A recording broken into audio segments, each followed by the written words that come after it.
8వ రోజు అమ్మవారికి చక్కెర పొంగల్ నైవేద్యంగా పెట్టుకుంటామండి. Hi hello welcome to my channel. నేను మీ లత. అందరు ఎలా ఉన్నారండి? బాగున్నారా? ఇవాళ మన వీడియో వచ్చేసి చక్కెర పొంగల్ ఎలా చేసుకోవాలో చూపిస్తున్నాను చూడండి.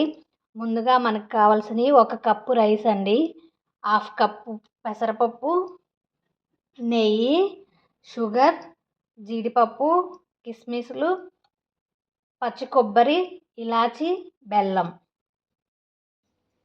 పెసరపప్పు వేయించుకోవాలండి. స్టవ్ ఫ్లేమ్ సిమ్ పెట్టుకోవాలి. ఇక్కడ పెసరపప్పు ఫ్రై అయిపోయిందండి. స్టవ్ ఆపేసుకోవాలి. ఇలా దోరగా వేయించుకోవాలి. 1 కప్పు రైస్కి 2 కప్పులు వాటర్ పోసుకోవాలండి.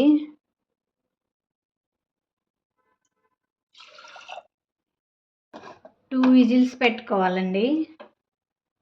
నెయ్యి కరిగిపోయిందండి. జీడిపప్పు, ఎండు కొబ్బరి, కిస్మిస్లు వేయించుకోవాలండి.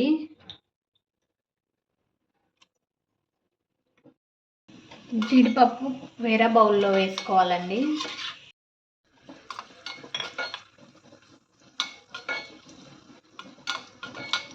వేరే బౌల్లోకి తీసుకోవాలండి.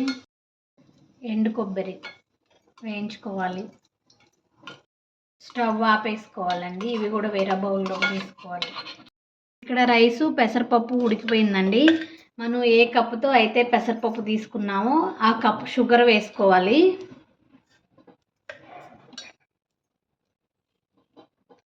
బెల్లం 1/2 కప్ తీసుకోవాలండి.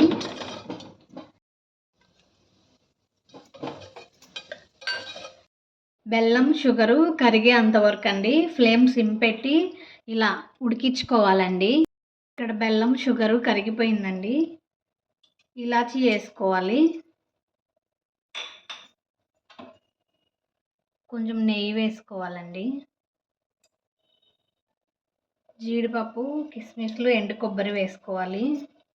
చక్కెర పొంగలి రెడీ అయిపోయిందండి. స్టవ్ ఆపేసుకోవాలి. 8వ రోజు అమ్మవారికి చక్కెర పొంగల్ నైవేద్యంగా పెట్టుకోవాలండి. చక్కెర పొంగల్ ఇక్కడ రెడీ అయిపోయింది. నచ్చితే మీరు ట్రై చేయండి. నా వీడియోస్ మీకు నచ్చినట్లయితే లైక్ చేయండి, షేర్ చేయండి, సబ్స్క్రైబ్ చేయండి, కామెంట్ పెట్టండి. Thanks for watching my videos అండి. Okay bye.